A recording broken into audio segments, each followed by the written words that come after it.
오늘 말씀은 이렇게 침례 드리기 전에 침례 예배를 드리기 전에 잠깐 관련된 말씀을 보겠습니다. 골로새서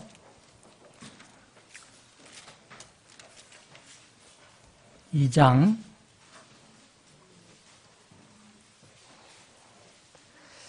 제가 6절부터 15절까지인데 제가 다 읽지 않고요. 12절부터 13절 두 절만 우선 읽고 그 부분을 좀 말씀을 나누겠습니다. 여러분들 찾으셨습니까? 골로새서 2장 원래 6절부터 15절까지 제가 말씀을 준비했는데 지금 읽는 것은 12절 13절만 읽겠습니다. 골로새서 자, 어떻게 생각하시면 좋겠습니다. 여러분 지금 많이 졸리실 때예요. 그죠? 졸리신 분은 일어서셔도 좋고요. 네, 일어서도 좋고 자유롭게 이렇게 움직여도 상관없어요. 이렇게 자, 제가 읽겠습니다. 제가 11절부터 읽습니다. 11, 12, 13. 또한 그분 안에서 그리스도의 할례로 말미암아 육신의 죄들에 속한 몸을 벗어버림으로 손으로 하지 않은 할례를 받았느니라. 너희가 침례 안에서 그분과 함께 묻혔고 그분을 죽은 자들로부터 살리신 하나님의 활동을 믿음으로 말미암아 침례 안에서 또한 그분과 함께 일어났느니라. 또 너희의 죄들과 너희 육체의 무할례 가운데서 죽었던 너희를 하나님께서 그분과 함께 살리시고 너희의 모든 범법을 용서하시며 아버지 하나님 오후에 다시 모였습니다. 주님을 찬양하고 경배하기 위해서 모였습니다. 오늘 오후에는 특별히 주님의 그 복음을 듣고 주님의 그 사랑을 받아들인 우리 내 혼이 주님의 구원받은 사람에게 주신 첫 번째 명령인 침례에 순종하기 위해서 침례를 이제 실시합니다. 주님 이 복된 자리에 저희들이 모여서 주님을 경배할 때 주님께서 함께 해주시고 우리의 마음에 평안을 주시고 또 이 잠깐 동안의 말씀을 나누는 시간 그리고 침례에 우리가 증인으로 서는 이 시간에 주님께서 우리 가슴에 필요한 말씀과 결단과 소망을 허락해 주시옵소서. 거룩하신 예수님의 이름으로 기도합니다. 아멘.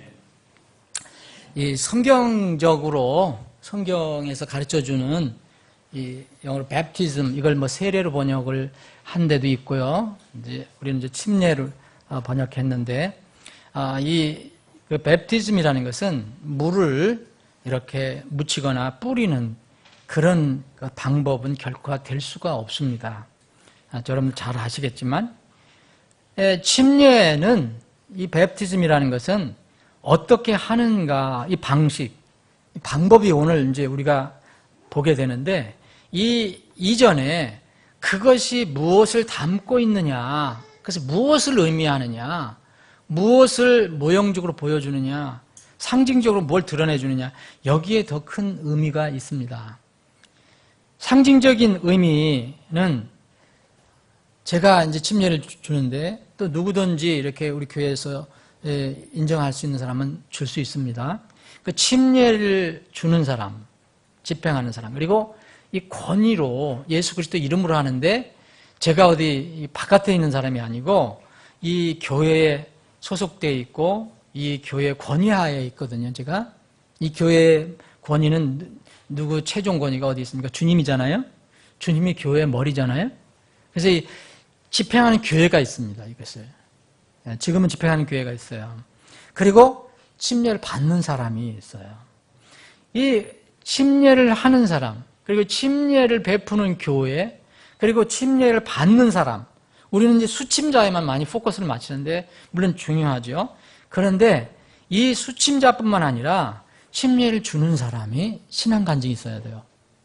그리고 이것을 집행하는 교회에도 신앙 간증이 있어야 됩니다. 그래서 분명히 자신을 구원해 준 주님께 대한 신앙 고백이 있어야 되고요. 또 이를 지켜보는 이제 세상에 지금 뭐 세상 사람이 지금 문을 열고 바라보는 건 아니지만 우리가 사실 세상에 선포하는 거거든요. 선포하고 간증하는 것입니다. 그래서 때로는 이렇게 허락되면은 야외에서 물가에서 강가에서 이렇게 하는 것도 좋습니다. 지난번 우리 그 중국 그 동영상 보셨죠? 중국 동영상. 거기 강가에 모여서 많은 사람들이 모여서 하는 것을 봤습니다. 그래서 분명히 이러한 관련된 모든 사람들과 교회가 신앙 간증이 있어야 되는 겁니다. 만약 이것이 없으면 종교적인 그냥 의례예요. 의례로 전락을 하게 돼요. 그런 게 없으면 정말 종교적인 의례입니다. 안식일의 주인, 분명히 안식일 지키라고 주님께서 말씀하셨는데 안식일의 주인은 누굽니까? 예수 그리스도라고 했습니다.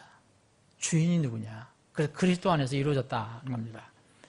율법, 모든 율법의 주인은 바로 예수 그리스도라 했어요. 여러분, 이스라엘 백성들이 율법으로 지켰던 그 절기가 있잖아요. 절기, 명절. 명절은 그래서 사람의 절기가 아니라 주의 명절이라고 했습니다. 그래서 주님이 주인입니다.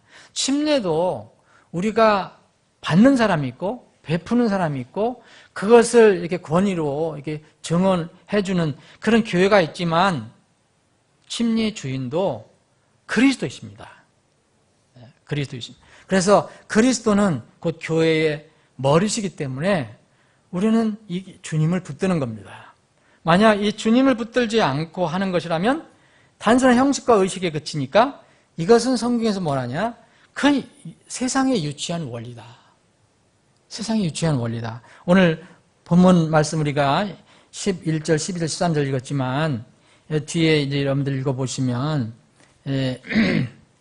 16절부터 보면 그러므로 아무도 먹는 것이나 마시는 것으로 인하여 거룩한 날, 월삭, 안식일에 너희를 판단하지 못하게 하라. 그것들은 다가오는 것들의 그림자이거나 몸은 그리스도께 속해 있느니라. 아무도 꾸며낸 겸손과 천사 숭배로 너희를 속여 보상을 빼앗지 못하게 하라. 그런 사람은 자기가 보지 아니한 그것들 속으로 들어가 자기의 육신적 생각으로 말미암아 헛되이 우쭐대며 머리를 붙들지 아니하는 것이다.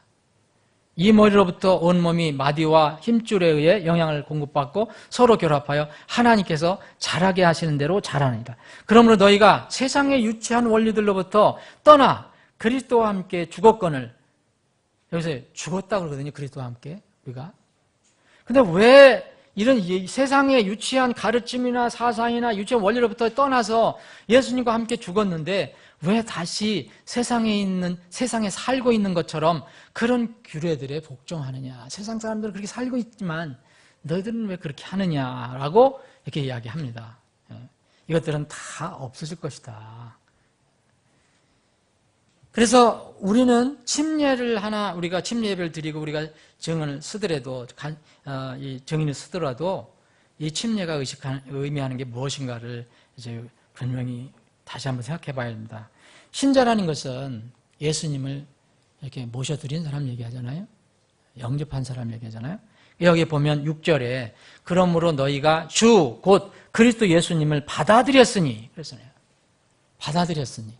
이 골로새 교회 성도들에게 이렇게 합니다. 너희들은 이전에 언젠가 너희들 이제 예수 그리스도를 받아들인 적이 있지 않냐? 우리가 예수 그리스도를 선포할 때, 예수 그리스도를 전할 때 너희들이 예수 그리스도를 받아들이지 않았냐? 그런 얘기입니다. 그러면 그분 안에 그 예수 그리스도를 받아들였으니 그분 안에서 걸어라. 그리고 그분 안에서 뿌리를 내리고 세워지며 가르침을 받은 대로 믿음 안에 굳게 서서 그 안에서 넘치도록 감사를 드리라. 근데 또 8절에 뭐냐면 우리가 지금 읽은 것처럼 어떤 사람이, 이런 사람은 뭐냐면 예수 그리스도를 머리로 삼지 않고 그냥 보이는 그 어떤 이런 침례면 침례, 세례면 세례, 만찬면 만찬 이런 것을 이제 의식화해서 이걸 단순한 어떤 종교적인 의례로 이렇게 이끌어가는 사람, 어떤 사람이 철학과 헛된 속임수로 너희를 노력할까 조심해라. 그것들은 사람들이 전통과 세상의 유치한 원리들을 따르는 것이요 그리스도를 따르는 것이 아니니라. 그래서 그분 안에서는 하나님 실격이 모든 충만에 몸으로 거하고 또 그 안에 거하는 너희들은 모든 정사와 권능의 머리신 그분 안에 있기 때문에 완벽하다. 이 영어로는 컴플릿입니다. 완성됐다. 너희들은 완성이 됐다. 또한 그분 안에서 이 그리스도의 할례로 이제 우리 육신의 죄들을 다 벗어버린 것이다. 오늘 여기 이 말씀을 보시면요. 할례를 여기 도입한 걸 볼 수 있어요. 할례. 이 침례를 설명하기 위해서 할례를 도입했어요. 할례는 여러분들 뭔지 아시죠? 이스라엘 백성에게만 주어졌던 율법입니다. 모든 아이들은 난지 8일만 되면 남자아이들은 어떤 부분을 이렇게 잘라냅니다. 이게 할례였어요. 그래서 이걸 받지 않은 사람은 나중에 어른이 돼서도, 아브라함은 그래서 어른 돼서 했어요. 이 잘라내는 겁니다. 이런 할례는 이스라엘의 공동체에 들어오는 정체성의 어떤 절차였습니다. 이스라엘 아브라함의 피를 받았어도 이것을 행하지 않은 사람은 다 컷아웃 시킨다 그랬어요. 다 끊어내라고 그랬어요. 그래서 이스라엘의 공동체에 들어오는 어떤 이 절차가 할례였었어요. 그것을 여기 도입을 해줬습니다. 우리가 할례를 받는 건 아니에요. 그런데 이스라엘의 공동체하고 지금 교회의 공동체를 대비시켜 주는 거예요. 그래서 이 이스라엘의 공동체에 들어올 때 어떤 절차가 있었던 것처럼 그리스도인의 공동체, 곧 교회에 들어오는 절차가 바로 이 침례다라고 알려주고 있습니다. 예.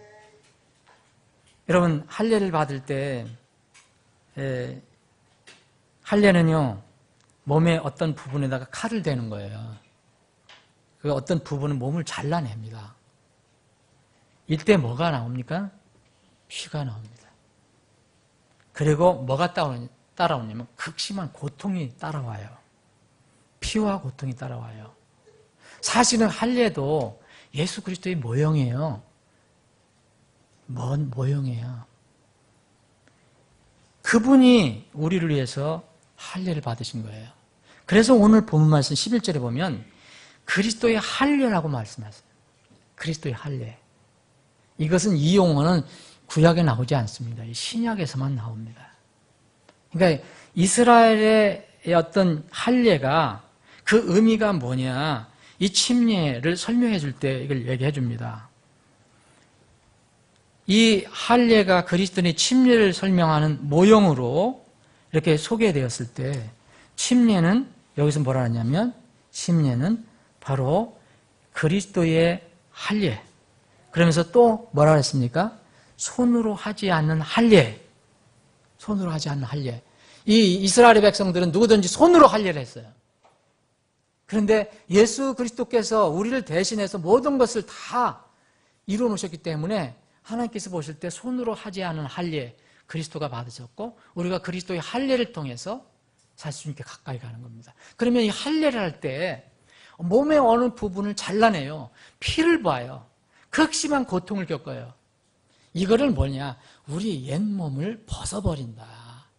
이걸 이렇게 표현해 준 것입니다. 그래서 이것은 어떻게 우리가 실제로 여러분 우리 몸을 어떻게 잘라낸다고 병원 가서 어떤 부분 할례 받는다고 그리스도인이 되는 건 아니잖아요. 몸을 벗어버리는 거예요. 이제 11절에 보면 육신의 죄들에 속한 몸을 잘라내버리며 이런 얘기입니다. 근데 우리 몸을 잘라낸다고 해서 우리가 거듭나는 건 아니잖아요. 그래서 이것을 로마서 2장에 보면, 로마서 2장 28절 29절에 보면 이걸 뭐라 하냐? 마음의 할례 이렇게 얘기합니다. 마음의 할례. 마음의 할례라. 이것은 이 이스라엘 사람이나 유대인이나 비유대인이나 이방인이나 다 마음의 할례가 필요하다는 거예요. 이스라엘 사람들은 자기 몸에 할례 받은 것만 자랑을 했거든요. 그건 상징이다. 마음의 할례가 필요하다고 얘기합니다. 갈라디아서 5장 6장 15절에 보면 이것이 바로 마음에 받는 할례예요. 우리가 그리스도와 함께 십자가에 못 박히는 겁니다. 이것을 고백하고 간증하는 것이 바로 이 침례입니다. 침례. 그래서 성경적인 침례는 이거예요. 침례는 오늘 물속에 어떤 혼이 들어갑니다. 다시 일어납니다. 여기 제 12절을 보면 너희가 침례 안에서 그분과 함께 묻혔고 그랬잖아요. 첫 번째 절차가 필요해요. 여러분 졸리우시면 좀 눈을 뜨세요. 그래도 자 너희가 침례 안에서 그분과 함께 묻혔고 그랬죠. 첫 번째 절차가 있어요. 침례라는 것은 반드시 죽음이 있어야 된다는 거예요. 죽음. 산 사람 여러분 매장하면 큰일 나잖아요. 옛날엔 고린장을 했지만 이게 그분과 함께 묻혔다는 것은 죽음이라는 거예요. 그분과 함께 죽었다는 거예요. 이게 믿음이죠. 그분을 죽은 자들을 살리신 하나님의 활동을 믿음으로 말미암아 침례 안에서 또한 그분과 함께 일어난다. 두 절차가 있습니다. 그래서 침례는 죽고 살아나는 거예요. 이제 다른 것 안에서 죽고 살아나는 것은 아무 의미가 없어요. 어디에서 살아나야 됩니까? 죽고 살아납니까? 그리스도 안에서. 그리스도 안에서. 예수 그리스도 안에서 죽고 그래서 묻혔다가 살아나야 합니다. 이걸 뭘로 해야 되느냐? 유대인처럼 몸을 어떤 이게 손을 대서 물리적인 것으로 잘라내는 게 아니라 여기 뭐라 했습니까? 이제 여기 12절 중간절 보면 이런 그분을 죽은 자들로부터 살리신 하나님의 활동, 역사하심을 믿음으로 말미암아. 믿음으로 그렇게 된다는 거예요.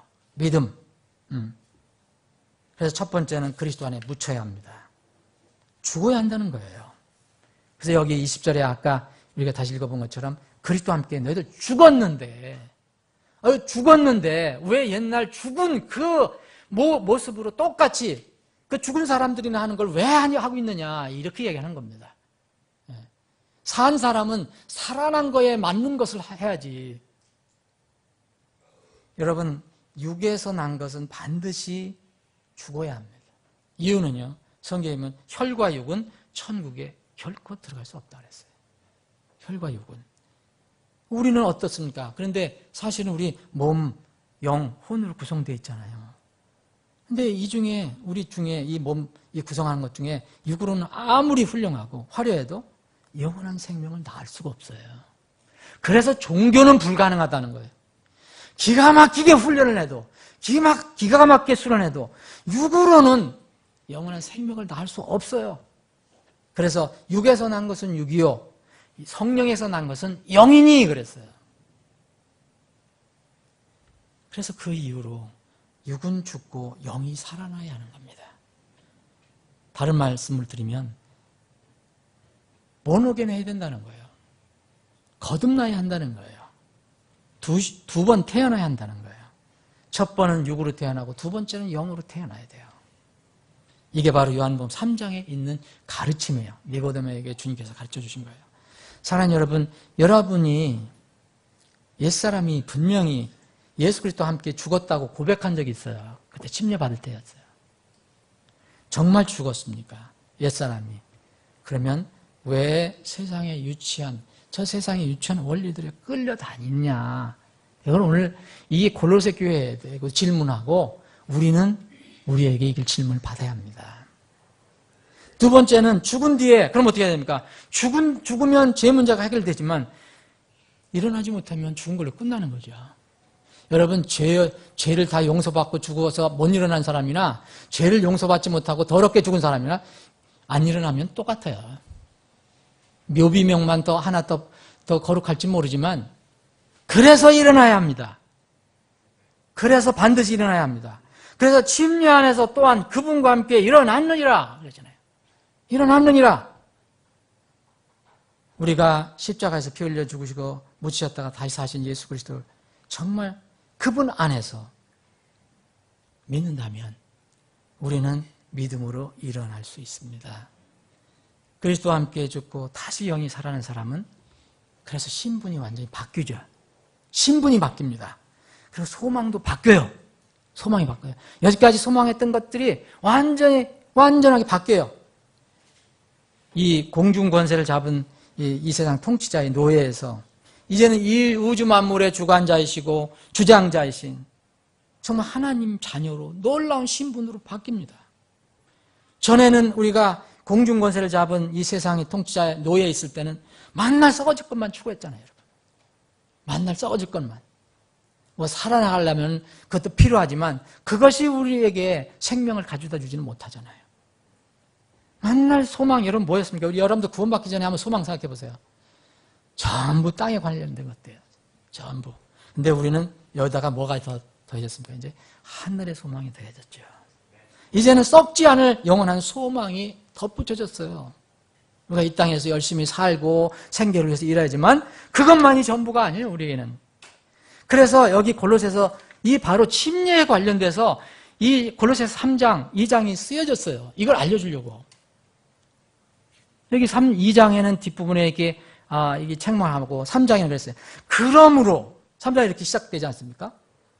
그러므로 이걸 아는 사람이라면 너희가 그리스도와 함께 일어났거든. 정말 너희들 그리스도와 함께 일어난 적 있냐? 구원받은 적 있냐?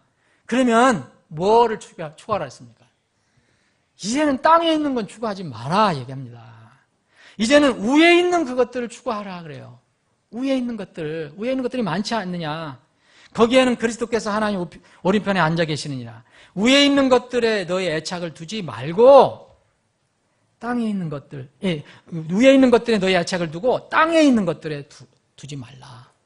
땅에 있는 것들 두지 말고 제발 하늘에 너희 애착을 두어라. 이렇게 얘기하는 거 아닙니까? 그래서 다시 한번 3장 3절에 보면 너희 죽었지 않았냐? 이 죽었다는 것은 전에 너 육신, 침례를 받기 전에 너 육신은 어땠었냐? 죽었지 않냐? 너희는 죽었고 너희 생명은 그리스도와 함께 하나님 안에 감추어졌느니라. 우리의 생명이신 그리스도께서 나타나실 때 너희도 그분과 함께 영광 가운데 나타나리라. 이게 우리의 소망입니다. 그래서 오늘 이런 소망, 이제 한번 그리스도와 함께 죽고 그리스도 안에서 또 다시 그리스도와 함께 일어나는 것, 이것을 가장 정확하고 아름답게 보여줄 수 있는 것은 주님께서 정하신 이 침례밖에 없다는 거예요. 다른 모습으로 할 수가 없어요. 그래서 이 침례 예배는 우리가 그리스도를 다시 한번 생각해 보게 하는 그런 기회가 됩니다. 예수님은요, 이 첫 아담은 이제 살려주는 영이 아니었어요. 이 영혼은 그때 이제 예수 그리스도를 통해서 이제 살아났지만 남은 살릴 수 있는 영이 아니에요. 그런데 이슬 모형적으로 하나님께서 예수 그리스도를 뭐라고 부르셨습니까? 마지막 아담, 둘째 아담 이렇게 불렀어요. 첫째 아담은 다른 사람을 못 살려요. 그래서 우리가 그 안에만 있으면 소망이 없는 거예요. 근데 우리는 두 번째 아담, 마지막 아담에 들어갔어요. 그게 바로 예수 그리스도예요. 그 예수 그리스도는 아담은 이제 살아있는 영이었지만 이 예수 그리스도는 바로 살려주는 영이에요. 살려주는 영. 남을 살리는 영이란 말입니다.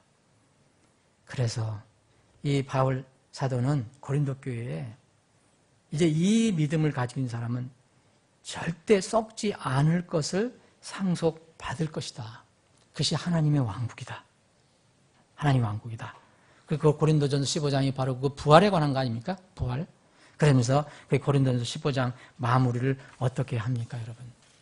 정말 이런 소망을 가지고 있는 사람이라면 너희들 참 감사하면서 이제 우리가 사망을 극복했다. 우리가 그리스도 안에서 사망을 이겼다. 그러니까 예수 그리스도를 통해서 우리에게 승리를 주신 하나님께 감사하면서 이렇게 얘기합니다. 그러므로 내 사랑하는 형제들아, 너희는 굳게 서서 흔들리지 말고 항상 주의 일을 넘치게 하라. 너희 수고가 주 안에서 헛되지 않은 줄 너희가 아느니라. 이건 침례의 의미를 진정으로 아는 사람들에게만 이 말씀이 와닿아요. 그래서 오늘 이런 의미로 침례를 드립니다. 오늘 침례받는 수침자 4분은 이 진리를 알고 진심으로 침례의 의미를 마음에 잘 간직하시고요. 주님께서 여러분들 4분을 또 어떤 방법으로 쓰실 거예요.